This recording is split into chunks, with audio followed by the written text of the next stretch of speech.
Lights, camera, Rolling. action. Welcome to my podcast, Let's Talk About Verticals, a place where secrets are spilled, stories unfold, and the mysterious world of verticals is revealed in all its glory. Behind the scenes, oh yes. Exclusive insights, absolutely. Eccentric characters, you bet.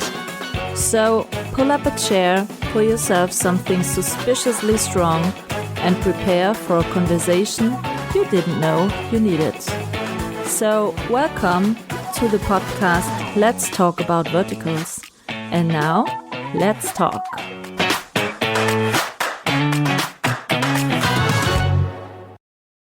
Hello and welcome to my podcast, Let's Talk About Verticals. Today we are going back behind the cameras. No actor, no actress. We are going behind the cameras to a director, screenwriter, producer.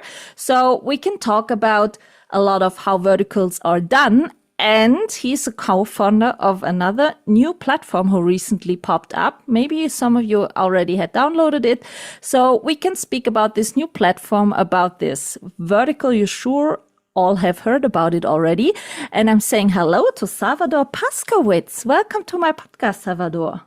Welcome. I mean, not welcome. Thank you. I have one big question, which the audience is keeping crazy. Yes. Why another platform? We already have more than 300, so... Right, I was about to say, you said, with a new platform, I was about to say, another platform? Here we go. Why? Well, in order to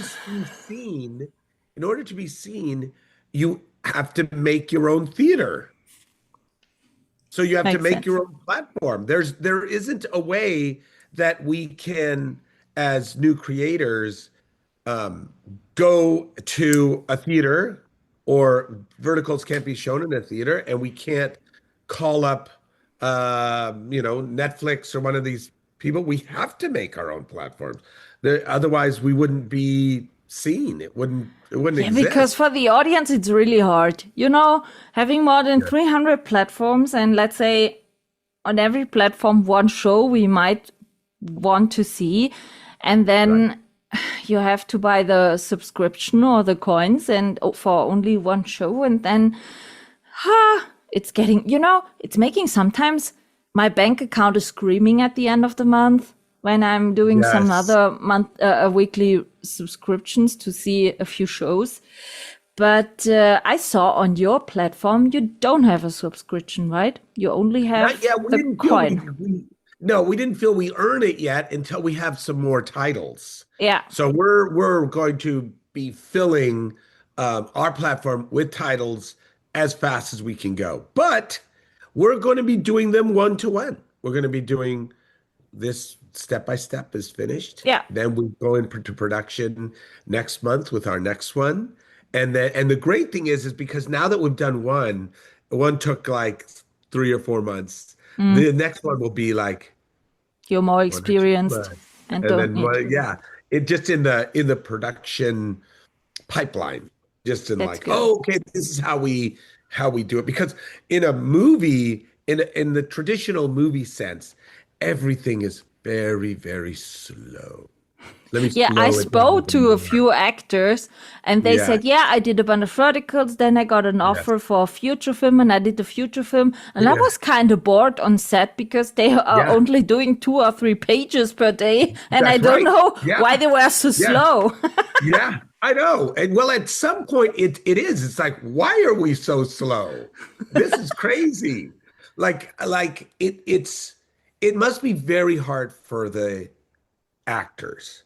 Because as a director, there's always something to do. And let's say we were doing 2 pages a day, which for everyone out there, we did ours in 6 days. So we did the step-by-step one. Yeah, or 7 days or something like that. Anyway, but we did just typically around like 10 to 15 pages a day. Yeah. Maybe a little more. But let's say we were doing 2 pages a day. I can be working with the DP to really set up the shot and the lighting. Like, what is the lights? Okay, let's make sure. Oh, this is a little better here. I Mm. look a little washed out. Let's take this back. So I can do stuff, but the actors, they're just sitting around. Yeah. They're just, and they've got to do performance. So they've got to sit around and now I'm ready. Are we ready? You said we were ready. It's kind of like Mary, Queen of Scots, how her execution kept getting pushed back further. She's like, today I'm ready to be executed. It's like, no, not today. No, it's like it must be just very hard. And that's not for and then forget actually making the movie. A traditional movie is just a bunch of waiting. Like Age of Adaline was years and years and years. The script was done. It was with Steve Golan, who was just he's gone now. He was my mentor and just an absolute wonderful, wonderful friend. And then it went to Mr. Lucchese, and then it went to Lionsgate, and through all of those iterations, and then finally Blake Lively came on, Lee Toland Krieger. But all of these steps that Yeah. I'm talking about are months and months and years, and yeah, it's just forever. And then, I was just talking to Lee the other day. I feel like I owe him my career because he did Okay. such a great job with Age of Adaline. It's just such a beautiful piece. The way it's like a painting, and yeah. So it's much faster with the vertical, but it's very fun. It's like building a house versus like building a really awesome tree fort. Yeah, and I think the challenge is to get in such a pace a good quality.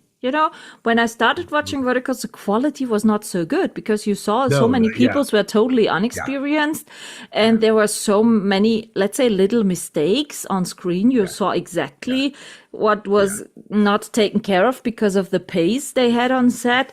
And lately, to be honest, the verticals who came up were in really good quality, really cinematic quality now, Yeah. where I think sometimes, okay, see, they shoot 7 days and can make such a great quality with such a low budget. Why do they take for such a future film so many days, weeks, years, and such a high budget when it's not nearly the same in the end? It's a bit, I but I don't want to make this sound like I'm critical at all, but it at all because I'm still in the traditional Hollywood yeah, feature yeah, side. But there was an interesting right now. There's two movies that are coming out. They're horror movies. One is Obsession, and then the other one is Backrooms, and one cost 800,000 and one cost 25 million. And both are kind of like, as far as quality goes, they're both relatively, I mean, they're pretty they're pretty of the same caliber.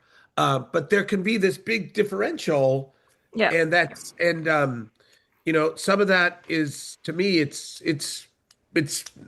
it's not bad, but it's just a mystery for me yeah, too. I'm like, how is there such a difference in thing? I mean, also there is a side of me too because this sandbox of doing a vertical is so fun, and hmm, it is like sitting down with friends, and it is like summer camp. It really is. I mean, it's like everyone is just summer doing their camp. thing, and we're just, there's not really a lot of like, gilded control and stuff. So everyone is just like, okay, the light's better on this side of the room. Everyone grab the bed. Let's lift the bed and Yeah, move it. yeah. It doesn't It's matter kind if of you're an actor or the hair, yes, makeup. there's Yeah, just sort everyone of is doing everything which is there's an needed on set. Yeah. incredible unified spirit to it.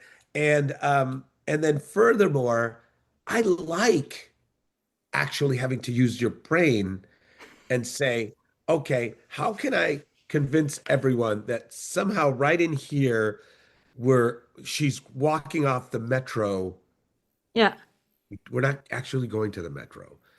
So how can we? Well, what is a metro? Well, you got that sign, that big sign. Yeah, yeah, You've got this yeah. loud, like sounds behind her. Okay, we can do that. We can do the sign.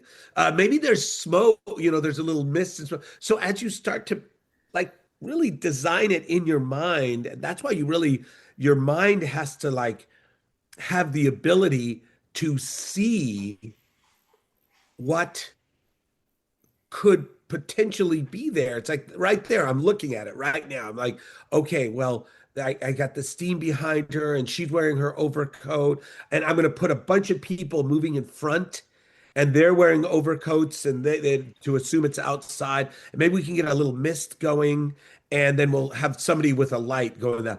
And then there you are. You're at the You have metro. to be a visionary, you know? So I just you have to just be like ultra creative on Yeah. verticals that you wouldn't normally be on horizontals. You have to think like, okay, how are you gonna do this? How are you gonna parse this? How was that the first time doing for you? Was it kind of, let's say, overwhelming sometimes, or did you like this, let's say, challenge, or was it sometimes a bit of what the heck I got into, or what was it? I loved it. I'm completely addicted to making them. And we're going into production next month with our next one, The Layover. And it's in Las Vegas. We won't really be in Las Vegas. But I absolutely loved it. I felt like I have this engine and it's got 12 cylinders, right? And Hmm. then when I sit and write, I use about 6 cylinders. And it's fun. I love writing. Yeah. And then when I direct, like it, like another thing, a horizontal, it's great. I'm using 10 cylinders, but this is all 12 cylinders firing. And like you said, it is a challenge. Yeah. It is a beautiful challenge. It's like, hey, Sal, can you pull this off? We need it to look like a nightclub. We're not going to a nightclub. We could go to a nightclub. Let's not. Well, what about just this area here? Nobody's seen Yeah. this area Yeah. here. Hey, this could look, well, if we had a light, so as you just start thinking, it's liberating. It's liberating and invigorating at the same time. It's just like, I absolutely loved it. When was the first time you ever heard about verticals? I mean, they are roundabout since summer 2023 already in LA happening. So when was the first time you heard about it? It was Kristen. I was going along, minding my own business, and I suddenly there was a screenwriter strike, Yeah. and so I got to sit around and plant put plants in pots. I got to get in touch with doing nothing and just kind of hanging around. And then of course I would go and I would go on the picket lines and such. But then out of the blue, Kristen said, "Are you seeing what's going on here? This is incredible." And I watched it, and it was the thing that I watched was very imperfect. What was the But first vertical you watched? I think it Was it a was classic billionaire CEO or a it werewolf was one, or what was it? no, I think it was well, I'll tell you exactly what it was. It was Nicole's. Which one? She did a lot. It was the one about the bill. She finds the billionaire on the holiday on That's Christmas. also very typical She was on Christmas, storyline. and Seth was a The billionaire. billionaire, the homeless Yes, billionaire husband. Yeah, yeah. Okay, so it was the and first one with Seth it and was the first Nicole one I together. watched. The first Okay. one I watched, and it was the sets were a little whatever, but but Seth and Nicole, and especially Nicole, was so amazing in it. And she would tear up and she would emote. And the thing is that I had a friendship with Nicole before. So I was like, what is Nicole doing? Look at this.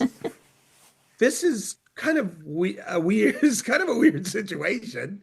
Um, Seth's beard looks a little weird, Yeah.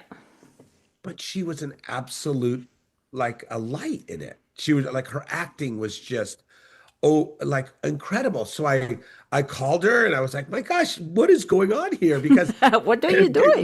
let's step back for a second. So I had one of my projects is now at Apple, which is now at Apple. One of my projects is about a man who has a special needs daughter, and he was retired. He was going to give it up and spend time with his special needs daughter. He's from San Antonio, and during his retirement, these kids asked the daughter if she could come play basketball in the pool. They like pool basketball.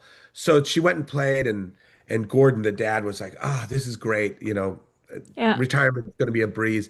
And then he started hearing that the kids only wanted her to play to make fun of her. Okay. And he got so moved by it and so angered and alight by it. So he decided, I'm going to make a theme park for my daughter. And Okay. he did it. He built it in San Antonio called Morgan's Wonderland, a real crazy. place. And just good. incredible. So when I heard about, some producers had told me about it, and they were like, look, would you like to spec the script? I mean, basically write it with us as partners. The minute I heard it, I was like, yes, the answer is yes, I want to do it. So we went out and we met in San Antonio. We met the person who ran their media and their all of that kind of promotion and marketing. And her name was Leslie Mouton, and she was just the most wonderful. I just loved her from the beginning. We were just immediately friends. And then a couple months later, she said, "Hey, I've got a daughter, and she's an actress. Would you go take a meeting have some coffee, and just talk talk about the business?" And I met her, and she was just as wonderful as Leslie. She was a mini version of Leslie, and her name was Nicole, and she was starting off as an actress. She had been professionally trained, and she was making her entree. And so she came, and we worked on a short film together. Yeah. And she was just wonderful. And then like a year later, cut to Kristen saying, "Look at these verticals." And then I said, "That's Nicole. I know her. Nicole was in the second vertical, also with Seth together, I've ever seen, the Breaking the Ice one. That was the big one for everybody.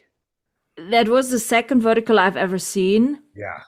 So I heard about that one. She entered me from the beginning in the vertical space. And I saw a lot of shows with her so far.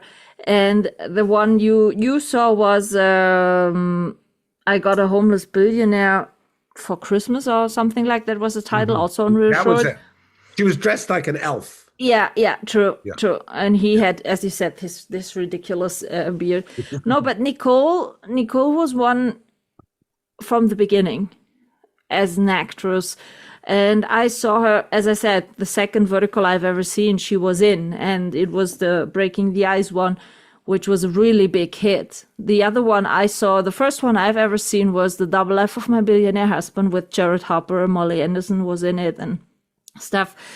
And that storylines back then were not so full of violence, of abusive or whatever, like the storylines in 2025. So as I can tell you from the audience side, we are hoping so badly for better storylines. And that's why I want to say that to you, because you directed Step by Step with Nicole Maddox and Seth Adine, lately dropped, as we said, on the Super Punchy app. This one I was so glad. No hospital scenes, no raping, no kidnapping, It was a smooth story to watch. It was a bit with classic vertical tropes, but it was so smooth to watch. And I have a really big question because Yes. of this shitty cliffhanger at the end. When will we Yes. get the sequel one? We are on this. Well, You we're are doing planning a about sequel two one, more. right? Oh, we've got such a great sequel. That's I good. No, wish I I just could want to tell ask you. if there is a Yes. sequel because we had so many stories and verticals in the Yeah. back Yeah. which screamed for a sequel and we never get one. So when I did Age of Adaline, there was a scene in Age of Adaline where the son walks in, and Harrison Ford looks at her and Hmm. says, Adeline. Now, you have a giant plot thing happen.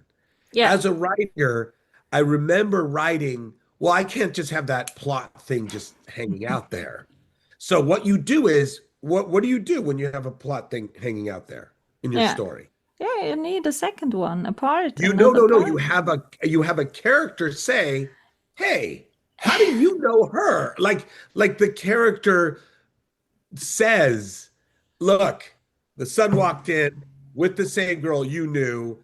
That's like a million to one chance. What is going on here?" See, you diffuse it because you make a thing out of it. You don't shy away from it. And Yeah. then in the movie, he says, "Well, yeah, I did. I don't know what to say. She walked in the door. I did know her. I did." And then it becomes more, well, in Step by Step 2, it's titled Step to Step. Um, Okay. So we will get a sequel one. you will get, but that's a big thing. And he also will be saying, "What happened?" Like everyone else is saying, "What happened?" He also will say, "What happened?" Yeah, he already said it at the end of the first one. Well, he called her name and he Yeah. said she's gone. Yeah. But in this next one, it's going to be like the same thing everyone is saying. Like, how could this? But we have such a great plan for you in Step to Step. We Do you were, Can you tell me what's the time plan for it? How long we have to wait for the yes, sequel one? you do have to wait a couple months.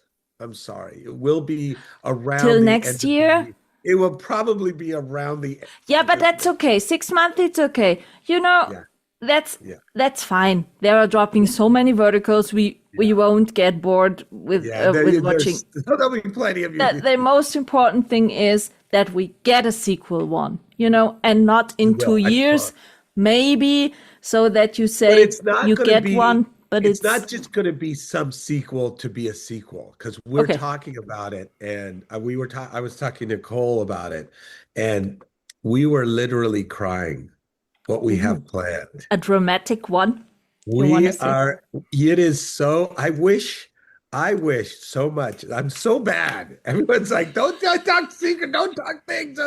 I It's wish just that, you and me I wish you here. could just turn off the thing and I could tell you what I had You planned, could because tell me you even would after start crying. recording, and then you know what stays here? Yes. It's like the Vegas What, thing, you know, what stays right. What between us happens is, yeah, stays what in the, happens here yes, is it stays yes, between. yes. But anyway, So we will get a sequel. the thing That's about good. us is, well, there is all these other platforms. There's 300 Yeah. platforms. Yeah. Okay, but I do want to say, there is something that I do want to bring up, which is, um, the other night we were having our little premiere party, and I said, the director always says something before the movie Mm. is shown. I want to thank everyone. And I said, listen, I don't want to thank anybody. You guys want to see the movie. You know who you are. I love you all. Come on, let's get through let's get past all this. And I said, but there is one person who isn't here that I do want to thank. And I think that his presence is missed by all of us, because he is part of what we do, and he is a big presence, and that person's name is AI. And I said, because we're never doing AI. We're the opposite of AI. So the more and more AI Takes over. films are made or takes over or does their thing or launches platforms or does whatever it's going to They do. even So launching actors' profiles on Instagram for a AI character in a vertical now. What's that's wonderful. happening? So it's not even a real thing. And it's like, for me, I'm like, it's wonderful because it makes us separate. And the 300 that you're talking about, they're all like, oh, well, we're going to do some AI here and we'll do a little bit of AI, but we won't have AI here. And then we'll have a little bit of that. And to us, we're going to do the human thing. We're going to be a little shop made by humans who do human stories Yeah. because the AI, at the end of the day, I was telling somebody, AI is going to be this generation's disco. We're going to look back on it and go, yeah, everyone was all crazy about it. And they You know, had sometimes Instagram profiles and all this silliness. And then it's just going to be like, yeah, okay, it was that, but it's it's a much hype. ado about, Let's say it's a yeah, hype. Sometimes yeah, AI is not so bad. I saw a few verticals where AI was a bit used. For example, the werewolf ones, where the special effects, you know, the shiftings and stuff looked really better with yeah, these effects. But, and that's what annoys me, is the AI verticals, so the fully AI verticals are not marked as AI verticals. So when you come to a platform, you cannot see it from the beginning if it's an AI one or not. You have to start it, and then you are creating these numbers by clicking on it, right. although you are dropping out So they after the see a second success. episode. Yeah, So right. the Yeah. the platforms are saying, oh, but they It's function great. It's well. It's awesome. what gonna be watched. Yeah. No, Yeah, it's that's what not people gonna want. be watched. They should Yeah. be monitoring when or how many episodes have been Right. watched. But Right. because you Right. have to click on it to start it to see that it's AI, you Right. know? Right. And that's Right. actually a damn shit thing. They have on the platforms the Right. categories. Why can't Yeah. they do a category AI Yeah. one so that you know from the Yeah. beginning, okay, It's these are the it's AI almost like ones. seeing a crash on the side of the road. You're like, hey, I wonder what this is. Yeah. Aha, you watched it. Yeah. That's it. I did? Yes. The Even if metrics you go up. just You're one great. minute. It's a Yeah. success. Right. So Right. so what's I your well, vision? I want to quickly say, but What? is that I love AI for hospital research. I love AI for its ability to help, Alzheimer's patients. Yeah, And some true. of the, I love its ability to, it's working with people who have lost limbs. And now I saw something on 60 Minutes where somebody had a severed spinal cord, and AI was like helping with the neural pathway, Hmm. like prediction and all that part of AI is just like I am all in on. I love it. But as far as the creative side, it becoming like even yes, the werewolves look great and all that. To me, I was listening to a friend the other day, and he's a director, and he's like, Sal, how can you not look at it like a part of your toolkit, part of your Yeah. Yeah. creative toolkit? If you've got the ability to stand outside and then suddenly like you can create this visual that can make the parting of the Red Sea. Mm. Why wouldn't you do that? I mean, how can you not? And I told him it's not creativity. Yeah. Basically what you're saying is this: instead of making the movie, why don't we just go to the after party? Yeah. The movie's already made.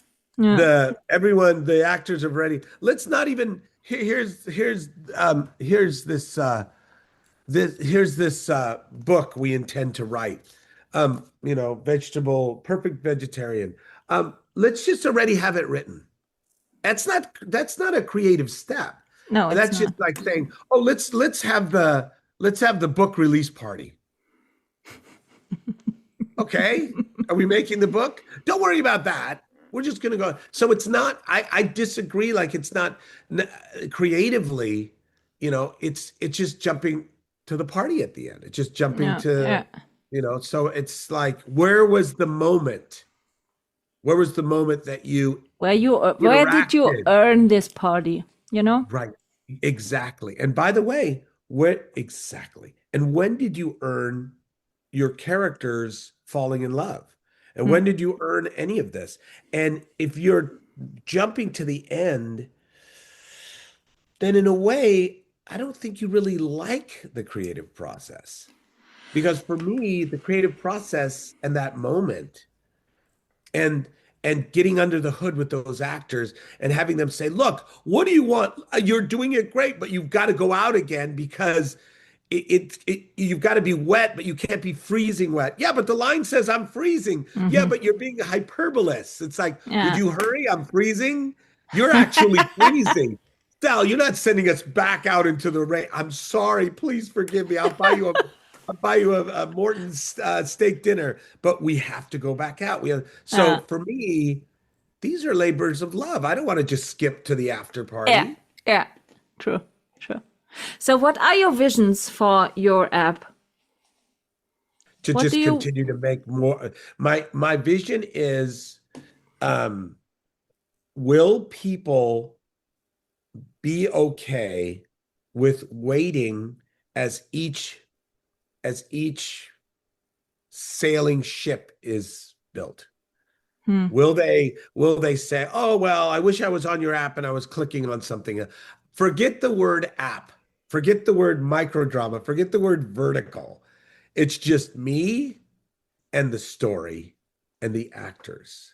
Yeah. That's all there is. So the app is just a reflection of a story and more stories to come and more to come. And each one is, and this is why I use some of the established tropes, because I love the established tropes.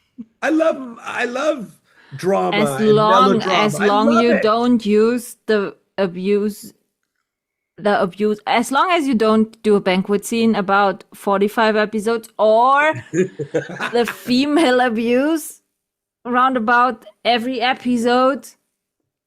Okay. Or not beating up until the miscarriage. That's also I can't even respond to that. Those yeah, but that's are the typical created- tropes, unfortunately. But those are tropes that that are I don't know, alien to me. The approach of them is not what I, as a human being, would. Let me give you an example. Okay, so I have somebody who works with me on set, right? And she is a PA, and let's say that I get upset with her. I can't slap a PA. You can't slap your assistant.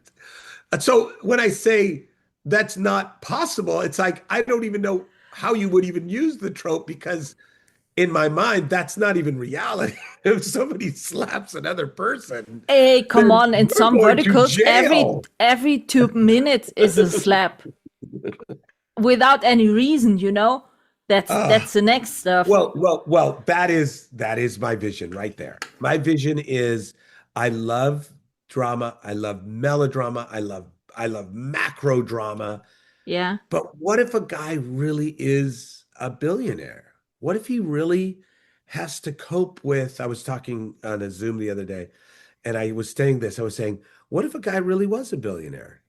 And what if somebody came up to him and said, hey, Marcus, so I really think that, you asked me to pick these out, and this woman, she really needs a lot of money, and her child is, Yeah. and he would say, hey, Mark, that's a scam.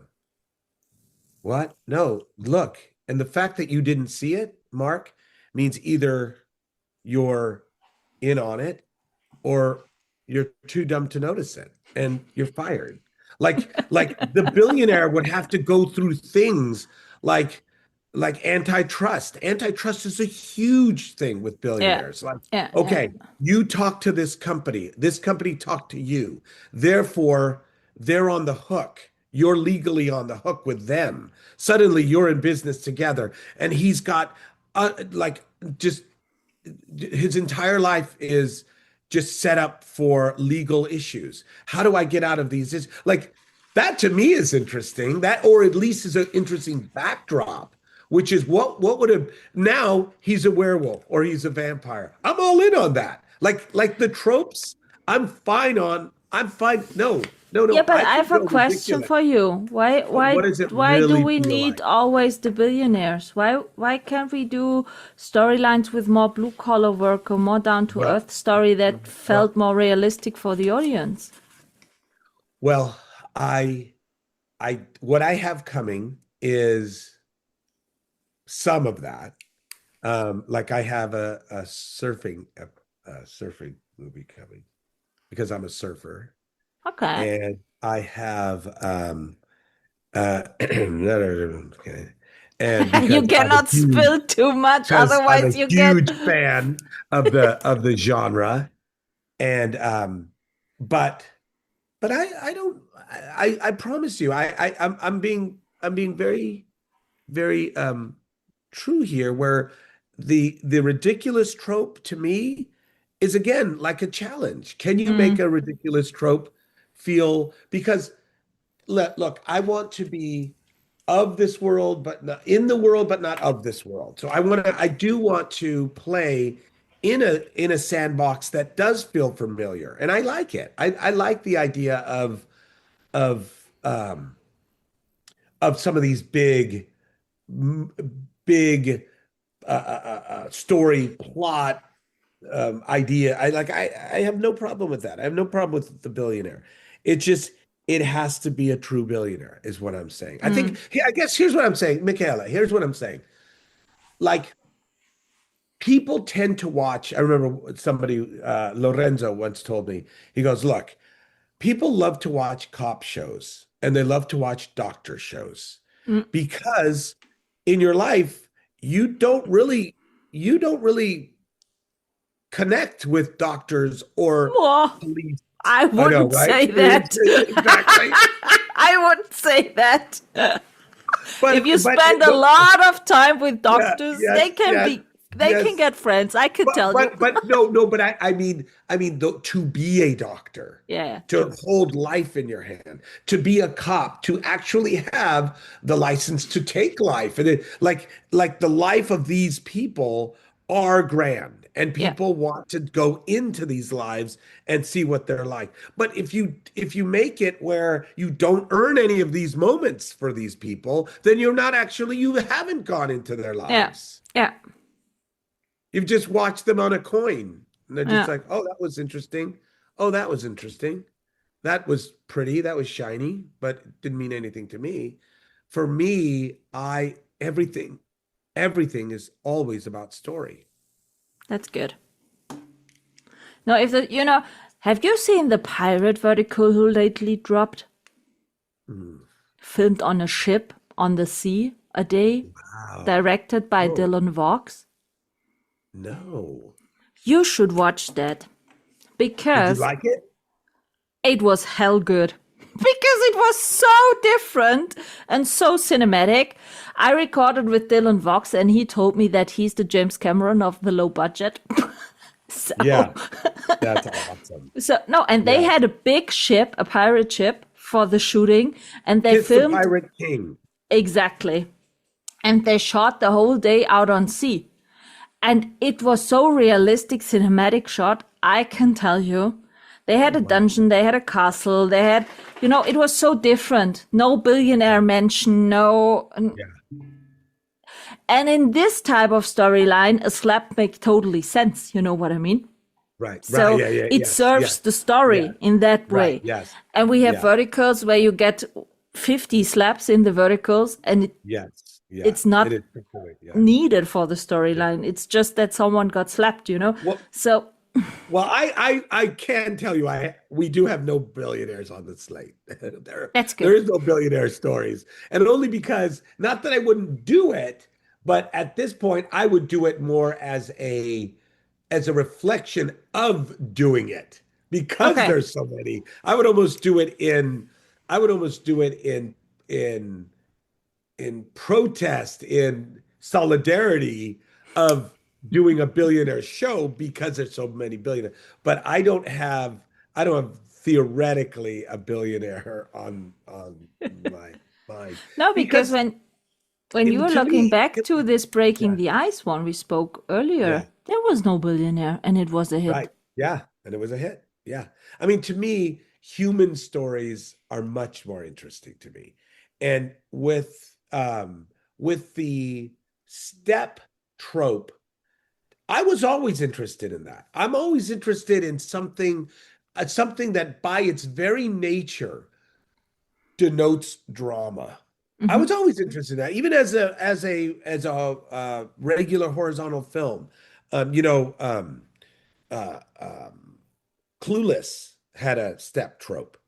Remember when she was in love with Paul Rudd, and that one was a little creepy because they knew each other for a long time.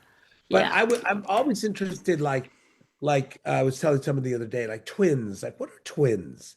Like, can they read each other's minds? There's a magic in twins, Mm. like that we don't really understand. Like maybe they're all in on a secret. Maybe there's a movie where the twins, all twins meet and say, "Don't ever let the secret out." That's part of our canon that we can never talk. And on your 18th birthday, you can never, whatever. There's a lore, but it's a human lore. Even Age of Mm. Adaline was like, well, what happens if your telomeres are subjected to high energy? Like maybe they would cease to grow. Like what. So to me, the human drama and the drama of, from throughout all time, you have young people, and then you have people who are married, and then they break up, and then they're older now, and then they find someone else, and these children that go along with them, they could be Romeo and Juliet. They don't know each other. They have Mm. absolutely no connection whatsoever. I find that dramatic.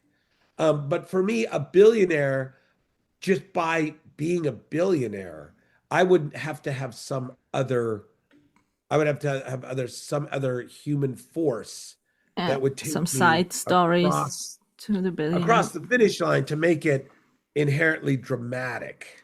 Yeah, true.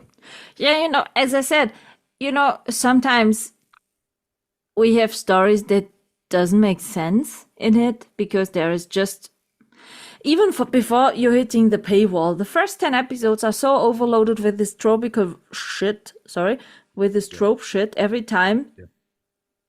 And then mostly the story falls flat after hitting the paywall because all the slappings, kidnappings, rapings, murderings, shootings was done in the first 10 episodes, and then they don't have anything left to tell. Or this banquet scenes, when you have a vertical which is mainly only a banquet scene. I can tell you, I scream at my phone and said, come on, really, you discussing over 60 episodes this one question, is it really him or her or not? But if he or she is the richest man in country or whatever, you can Google him. Use your phone, Google, 5 seconds, the problem is solved. You don't have to make it an hour discussion where everyone is yelling at everyone. You know what I mean? That's not entertaining. That's simply not entertaining. There is a crazy part of having the app is you get all this data back about what's going and I don't know. Again, I don't know if I'm talking out of like our like proprietary data that I shouldn't say, but I'm going to say it because who cares? It's just me and you. It's just exactly you, me, and my dog in the background. Yeah, there's a little dog. I got a cat over here. Apparently, the retention rate, I think it's the retention, whatever, is 98%. So the person who clicks the first episode on our app, 98% of them go to the end. Watch all the episodes till the end? Yep. I don't believe that, to be honest. I'll show it to you. I know from a lot of outdropper. A lot. Yeah. No, I'm a study business informatics, ladies. I know how easy these numbers can be manipulated. So no, I'm talking about the number coming from Apple, from the app. Even they. Yeah. You They're in know, on it. there is an algorithm in it. You have sometimes identical shows, even the same title, only a different cast. Yeah. One of it hits, the other one not even close.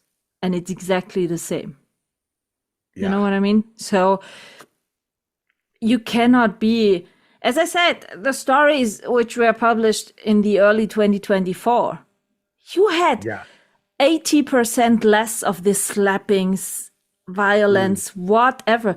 And there were so many great hits. And the Yeah. platforms cannot tell me that the shock value is needed to create these numbers, because we have enough examples that it worked without these shock values very well. But Michaela, what's happening is their internal whatever that's the algorithm points them in a direction, and then they have to go. They don't have. I think that's basically what happens, is that they get data that one slap gives them, this much whatever, Yeah. what is it called, engagement. So they say, well, if one slap gives this much, then two slaps Doubles may it. give you doubles the No. engagement, right? So makes sense to me. No, not for me. Now, I love, to be honest, I watch mostly on the smaller platform shows like My Drama, Candy Jar, Drama Pop, stuff like that. Because, and that's the point, there I've never seen a shit quality in a story. You won't find any 50 episode banquet scene on an app like that. You won't find, let's say, a vertical with full of violation against whomever. You won't find them on these smaller platforms. For example, Candy Jar, I don't know if you know it, but the verticals which Candy Jar is publishing are always based on books. So their storylines are much more, let's say, So they're consistent in the whole and fleshed vertical. out and Yeah. honed, and Yeah. yes. And you can be more addicted to that than, as I said, a vertical with 50 episodes banquet scene. That's Well, simply... I'm always humbled by how important story is.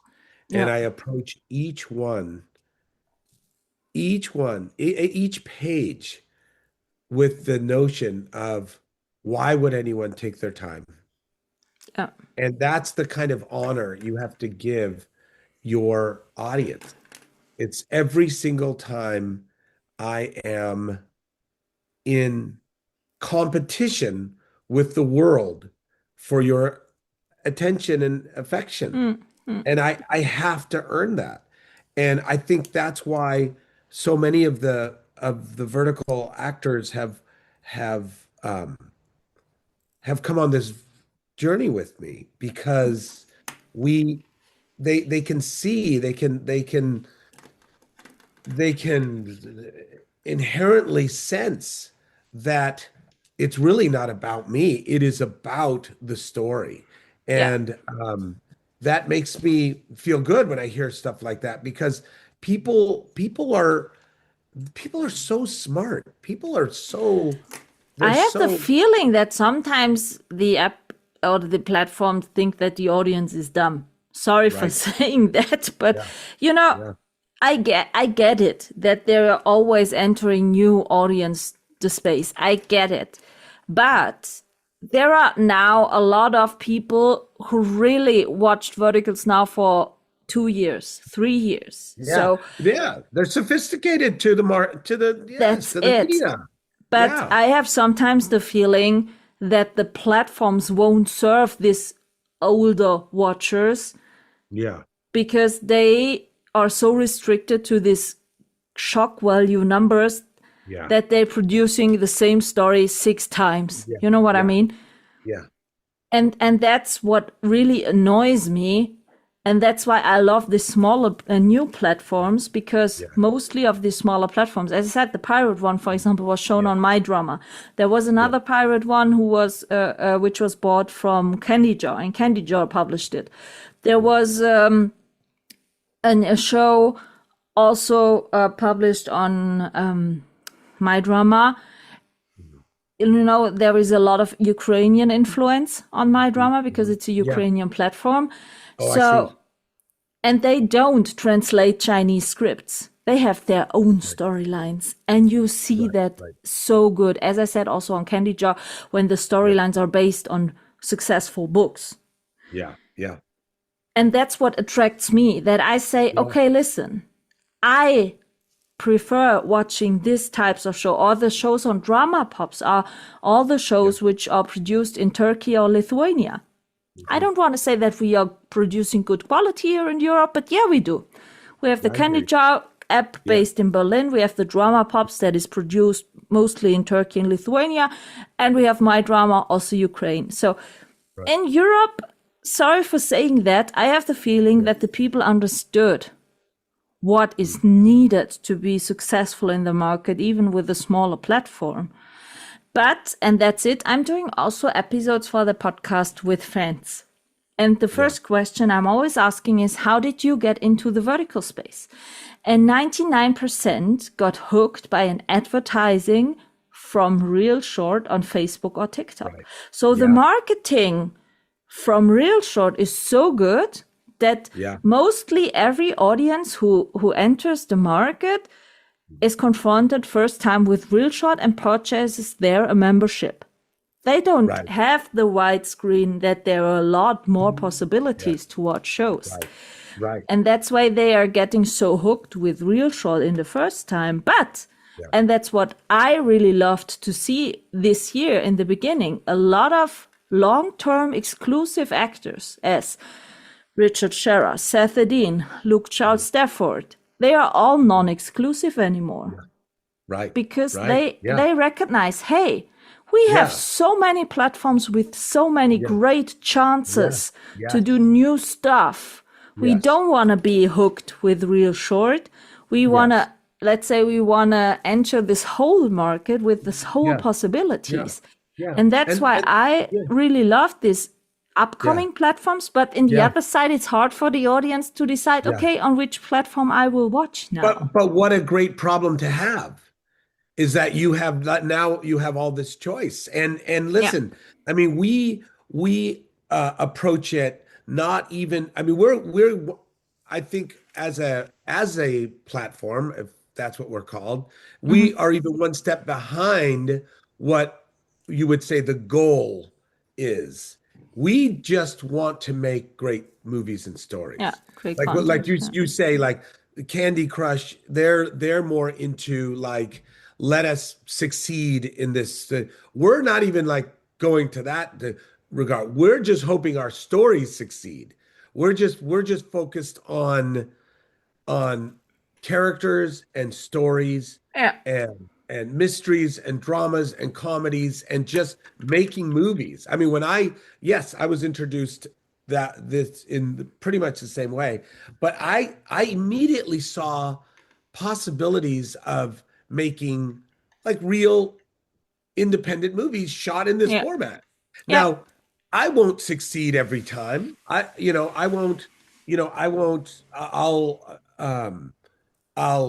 not hit the mark. But I will aspire to make good stories. I will always say, I'm sitting at the Louvre and I'm painting the Mona Lisa. Who are you to paint the Mona Lisa? Well, I'm trying. I'm going to try to at least you are trying. At least to try. Is there an all is lost moment? Is there a great introduction moment? Is there a cold open hook moment? I'm talking about cinematic moments. Do they exist? I can't do a ball. What is it called? The ball scene. The banquet scene. The banquet. I can't do the banquet scene because it violates my rules of story. Now, having said that, I'm still in the vertical space, and I still like the vertical space. Me And I too. still like some of the tropes, like I'm saying. I still like, so I say, what are the micro cliffhangers I can build? It doesn't have to be. And by the way, these micro elements, they're all different because they're all ideas that have to come out of your head. Why is she sitting in bed at night? And every night she sets her alarm for 2 o'clock in the morning and she turns it off and she sits there and she just looks up at her ceiling and she cries. Why is she doing that? I mean, to me, that's like that. And then the next morning, she's chipper and happy. Like, what happened to her at 2 in the morning? Is there Yeah. something related to something? Is it a relationship thing? Did she lose somebody she loved? I mean, to me, you know, you can build, and I'm not even saying that that's a good idea. It might be a too stupid idea, but at least it lives as an idea. At least I aspire to build a character and to build out an emotional journey with the characters. Yeah, and we have so much possibilities to get cliffhangers. It's not needed that we are always kidnapping someone and yeah, you know, that's it. I mean, it's sometimes it's, you know, this one, okay, he gets kidnapped again. Yeah. Yes. Yes. Where do Really? you go when you've been kidnapped? Yeah, you know, that's the I mean, thing. where can you go from there? He's been kidnapped again. I can tell you sometimes I know exactly after the 3 episodes how totally the rest of the story goes. Yeah. And that's not Yeah. the sense. I would love to have stories where I can maybe have visions how the story will go on, Yes. but I don't know it exactly. That's Yeah. what me gets hooked. When you know, when Yes. I'm starting. You genuinely wonder. Yeah, exactly. And when I start to check how many episodes are left to watch, that's very critical because then it's near the drop out because I don't felt entertained. Yeah. And so I love getting new storylines Yeah. with these small hooks where Yeah. I don't see right through how the story will take the way. You know what I mean? So that's why I can tell you that open honestly. That's why I would love to see criminal murder mystery verticals where you can, oh, is he the murderer? No, is he? No, he cannot be him. Oh, maybe he's, and in the end it's a total different person, you know? Michaela, I have to say it. I have to. Everyone behind me is like, no, don't say it. Okay, you The have next to one- blink one if you're doing the already next one. The next one is the layover. And Yeah. the one after that is the murder mystery. And it is going to be, and again, will I succeed? I don't know. I have no idea. But if you feel good after doing it and if you feel satisfied, that's the most experience you need. From Perrault and some of that real ancient murder mystery characters of the 1970s and some of that wonderful like independent side character stories. That's what. Okay, can I ask you one question about it? Is for it not yes. all about the Can you edit that out? shooting, stabbing, and stuff? Is it kind of psychological? This is me. It could only be psychological. Okay, that's good. That's good. No, because you know sometimes the murderer ones, if every second not get slapped, every second someone, if every 2 minutes someone got killed, it's not entertaining either. You know what I mean? So if it's kind of, you know, I can tell you that before I will ask you the 5 question quickly. I have an agreement with a few actors. Yeah. We have here in Europe a European jackpot lottery where you can win 100 to 100 million euros. Oh, right. Of course. Yeah. And I said, I will win that because I want to fund my own verticals. Yes. And that's why I asked, for example, Dylan Vox, how many budget I have to come up that he will do me a vertical. Right. Because I spoke with a few actors who never had shot in Europe, who wants to shoot here in Europe so badly. And I would love to do a criminal case murder mystery, serial one with 6 parts. Yeah. The leads are 2 detectives, but there are always type of side role, Right. Yeah. Yes. romance, whatever Yeah. is needed in a vertical. And we will shoot it in 6 different countries. Every country has its own criminal case to solve. Right. And I would love to shoot one in Italy, one in Turkey, one in Lithuania, one in Germany, because we have so great castles. You can here shoot. Oh, I shot a movie here in the castle of my hometown. Hell yeah, so good shooting locations. And one That's criminal awesome. case. Imagine one criminal case in Scotland in the Highlands with a fog and Right. the mystery, Yeah. Yeah. and one in France. This is So- all you got to win that. You got to win that thing. I have every actor I spoke with. I'm in. Call me. I will show. And my dog would be the Yes. detective Would sniffing be dog. right. Right. Well, to me, I feel so much like you. I really do. I am such a fan of story and intrigue and the idea that, okay, turn the projector off. Okay, who knows where they're going? Oh, I know. They're going over here. Oh, I know. And everyone's wrong. Yeah. And there you don't need a hospital scene. There you don't need a banquet Oh. scene. There you don't need any As a type matter of of fact- billionaire. As a matter of fact, that kind of story lends itself better if it's contained.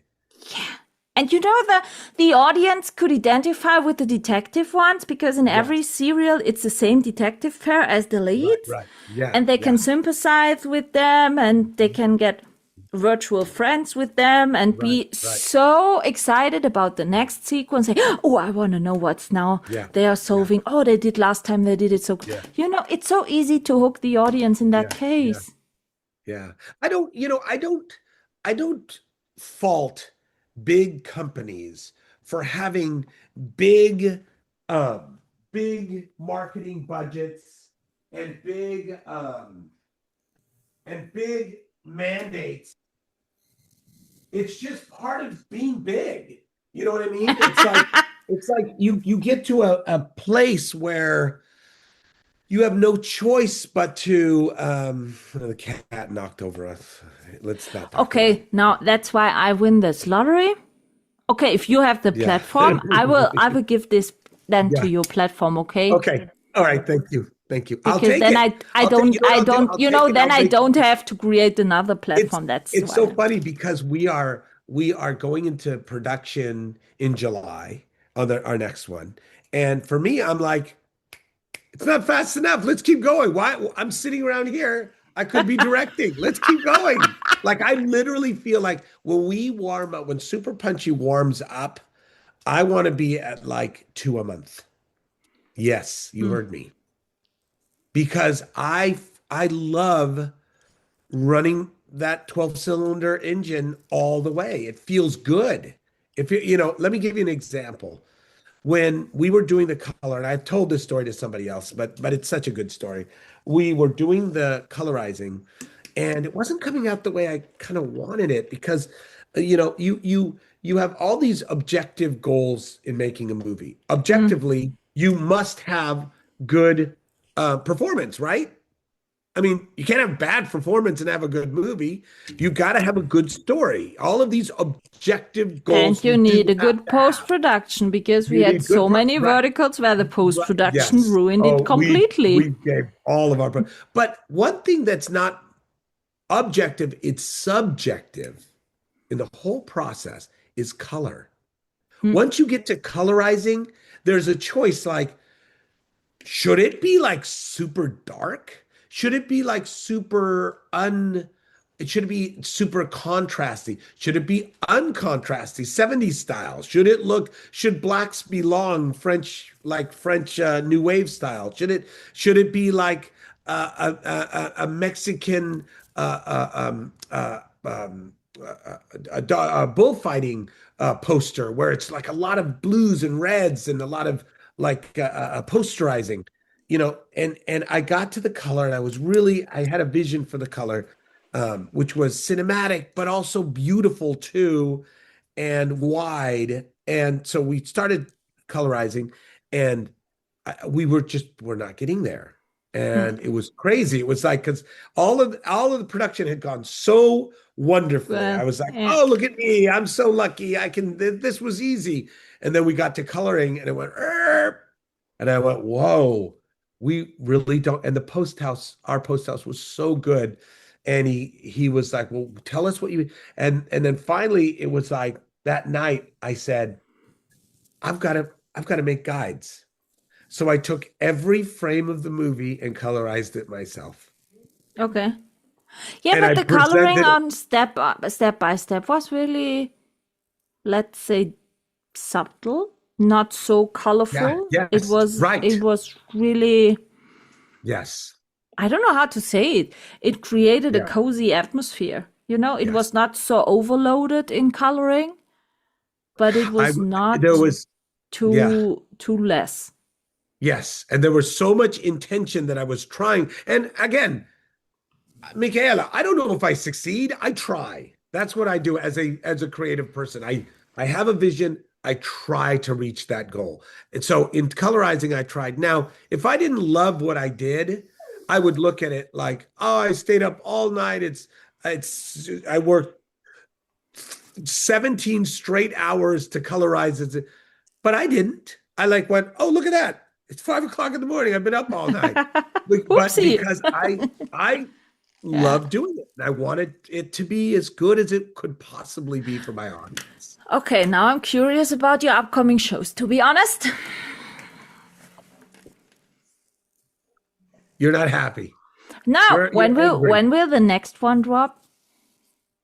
Oh, well, the next one we're going to be much quicker. The next one will be probably August. Okay. No, I'm not such a good patient person. Yeah, I know. But it's good. I want you to be impatient. I'm an Aries. What do you expect? I'm an Aries. What if you were the opposite? What if you were like, take all the time you want? No. That would be terrible. True. True, it would be. And I think sometimes AI doesn't understand that. See, that's the problem. AI just sees the goal. AI sees, oh my gosh, oh my gosh, oh my gosh. The time AI and money. doesn't see AI only sees the time and money. You can. Yes, that humans are capable of the inverse. Yeah, and the humans are capable of feelings on screen. You know what I mean? Yeah. Yeah. That's it. Yeah. That's it. We will see. At the end of that's my dog, by the way. I know. Hello, doggy. At the end he's a wonder dog. He is a very puberty teenager dog with 15-month-old, which is starving actually and waiting for his dinner. Right. That's why he was so focusing. Do you need long time? Because I'm starving here. No, Papi, I'm asking the 5-question quickie. I'm asking every time on the end of every episode. He's like, are you on 5? Say you're on 5. Jack, he wants to say hi. Look. Hello, Jack. How are you? Hi, Jack. Young You don't puppy. even show up. Wait. You're like a shadow. Yeah. Everything in my life is black. My hair, my dog, my soul. My dad's always telling me that. So. That's good. And let me tell you, when you have a painting that is too dark, what color do you reach for in your palette? If it's too dark, if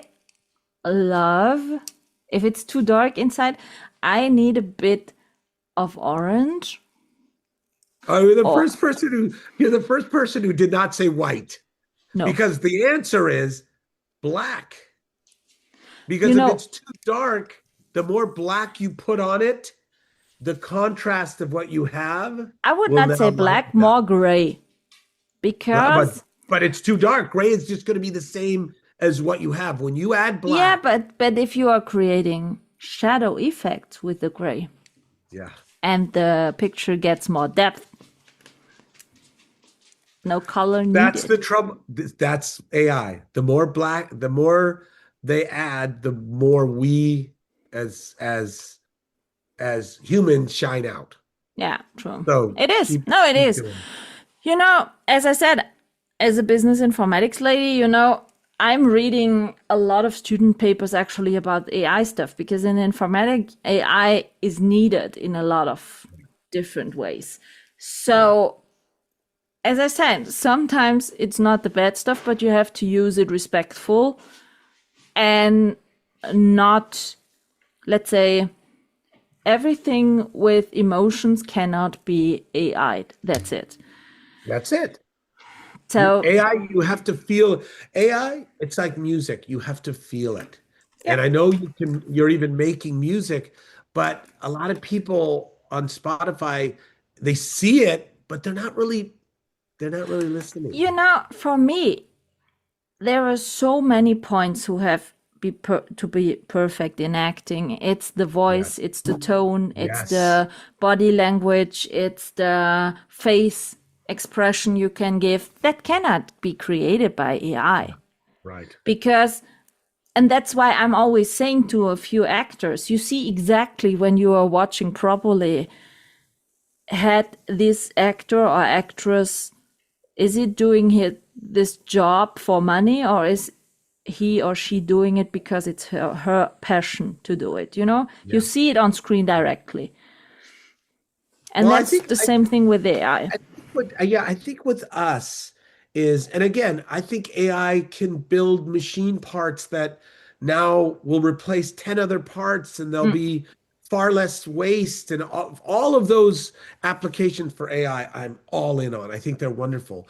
But we do have to, as creative people, say that we humans sometimes, if the conditions are right, if we're say walking on the beach or we're enjoying, one of our favorite movies, we do have this magical ability to have something arrive in our brains from nowhere. And that, I don't think AI has that ability yet. I No. don't think it can just I AI think it cannot feel needs the moment, and that's it. I think it needs other data to create data. But for us, we can actually be walking down the street and say, what would be interesting is if this happened. And Yeah. it's a wholly original out of the nowhere, like David Lynch used to talk about. Like we're all writers. We're all plugged into the same current that's coming from nowhere. I just try to be receptive to that current. But anyone can. Yeah. But a lot of people lost their imagination because of the too much technique in their lives. You know what I mean? Mm, mm. Well, A lot of people I cannot really understand. dream and have visions anymore Yeah, because they are so used to Google stuff to do that and that, or yeah, ask ChatGPT what they should do. yeah, yeah. I know it's like that experiment that you're doing with the whole human race. Like, will they, if they've been asked to just jump to the end, to just, oh, let's just go to the after party, Yeah, will they get that's to the the thing. point where that's all they expect?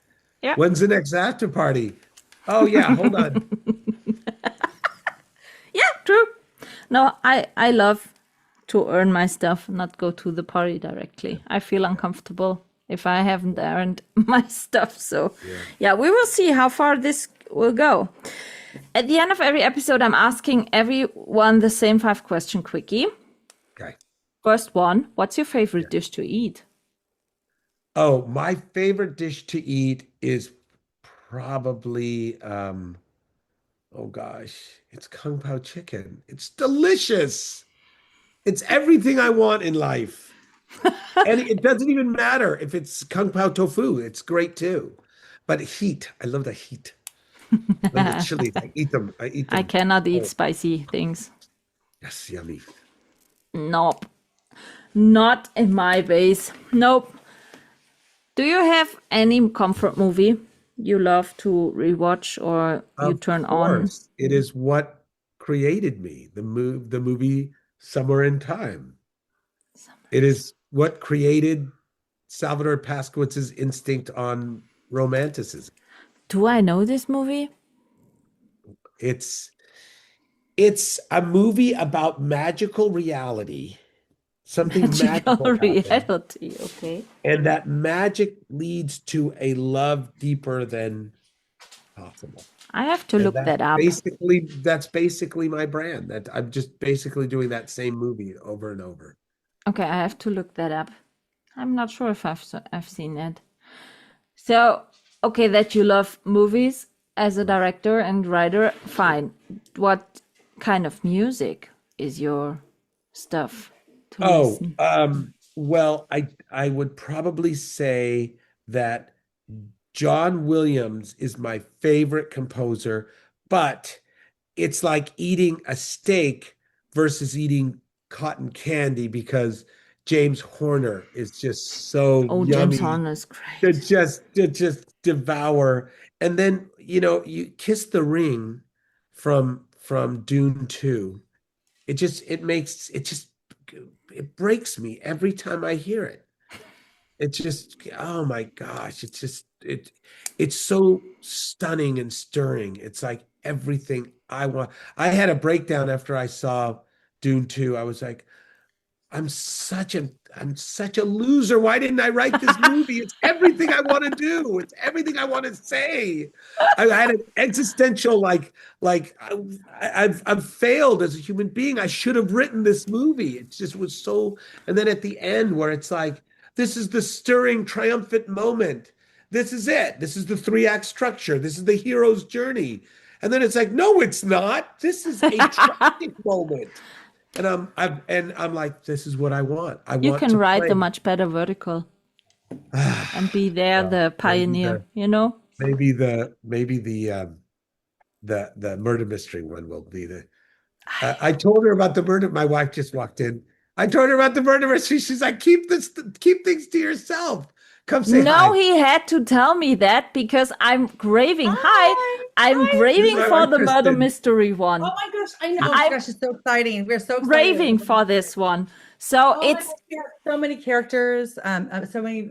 No, you're giving away more than I no, do. you are telling me Get out of here. everything. I have to beep that out, maybe. No, just kidding.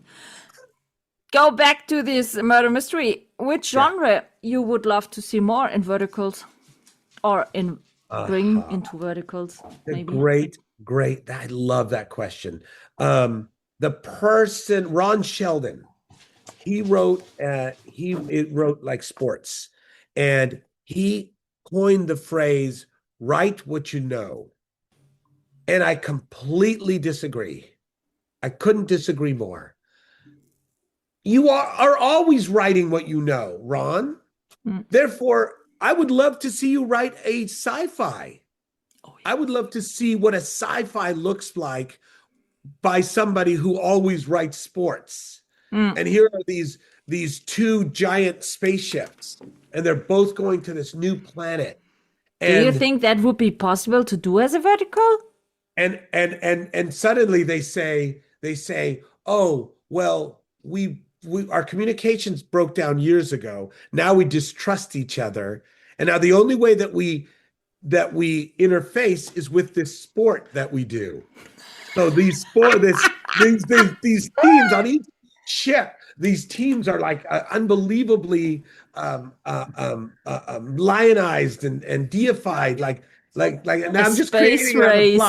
and then but you never see that. You just see it from the two teams. Yeah. And so you have the establishing of these two ships, and then the story is about. So Ron, you can always write what you know, but you can place it in a different genre. I'd love to see Ron Sheldon do whereas everything that I write, every genre is still me. Growing up, my dad was a Stanford doctor who raised us 9 of us children, traveling the world, and no formal school. And I was always an outsider. I never had any friends. I never had a prom. I never, did any formal schooling, even though I now lecture at UCLA. I'm a professor. But I always was the outsider looking in. So to me, all of my stories kind of gravitate towards who I am. So I think you can always write what you know, regardless of the genre. So it's a long-winded answer, but I would probably say like a great thriller. I would love to see a parody, to be honest. Parody out of making a vertical. But I think that's for others to do. Because I'm so new, I think that would be, that have someone to do who's in the verticals from the beginning and see how ridiculous the producing is going so far. Yes. No, but that's, about all this so senseless slappings and stuff like that, doing out a parody that the actors have to play themselves in while shooting a vertical. That would be so good. And I would love to see an old Western one. With saloon, with saloon duels, yeehaw, sheriff, barmaids, Yes. Okay, that one I'm going to write down. That one we definitely do. Kristen? I agree. Yeah, 100%. All right, that one we're going to do. And a period piece you can shoot here in Germany then. I have you a castle here right away. We shot already a movie in for French television. It's really good for shooting period pieces here. Mm-hmm. Castle. I can you say no to a Germany castle. Germany is the country of castles. Wow. So if you ever want to do a period piece with a castle, you'll have to come. But then you have to fly. There is the flying thing again. I told her about flying. Oh, come on. If I move in this jackpot, you have to fly over. Yeah. Sorry for that. I know. That's That's the thing you have to give me then, a flight. Well, last question. Okay. What is your wish for this vertical space? What is my wish? Yeah. I wish that I and some of my fellow brethren in storytelling provide my actor friend Nicole and those like her enough pathos so that they can stretch their acting muscles. Mm-hmm. While they do that, I'm perfectly happy for the other verticals to make big giant budget and the big spectacles and all this. So I wish a balance for them. That's all. Okay. A balance for the industry where Seth was saying he loves to do Super Punchy and then he loves to do his big stuff too. He says it's kind of like doing a Marvel movie and then doing a A24 movie. And what's better than that? Then you, as a real vertical critic and connoisseur, have a good wide plate. You talk about cooking. It's plated properly, so that you've got this here, you have your choices here, and your choices there. I don't wish for anti-AI or whatever. That'll run its course. I don't wish for the robot the algorithm to not do what it's doing on the big level, but just that there's a good cross section of choice. Makes sense. So we are at the end of this episode. We're at the end. And the thank you so much. No, he's drinking at the moment. Oh, he's filling his stomach with water. If there is nothing else, Right. No, just kidding. We have to do, after recording, a screenshot for the thumbnail. I forgot that before we started. Mm-hmm. I thank you so much, and I hope that we will get the sequel from Step by Step. Maybe as a Christmas present, or maybe as a kick-off 2027 present. I don't know yet. But I hope you keep your visions and you make your visions come true, because that sounds really good. And for the older audience, very entertaining. And I hope that. So I wish you all the best in this crazy vertical space. Thank you. And maybe we can talk in a year again and talk about all the stuff I would that love happened to. then, because I it's would so love to. fast-paced, it's so fast-paced industry. Yes. I think in a year we can talk about so much stuff, Yes. and then you can. And then we'll say, remember, like now remember when we met, we talked about cooking and AI, and now AI blew up, and you've done 2 movies in my castle next door, and that'll be done next year. If you will come over and make a movie here, I will do the catering. I can tell you that. Then yes, okay, all right, you got a deal. Okay, good. All right. Well, thank you very much for your time. Yeah, thank you. I wish you a great day and talk to you soon. Bye. Talk to you soon. Bye-bye. This is a wrap on this episode, and I hope you tune in again.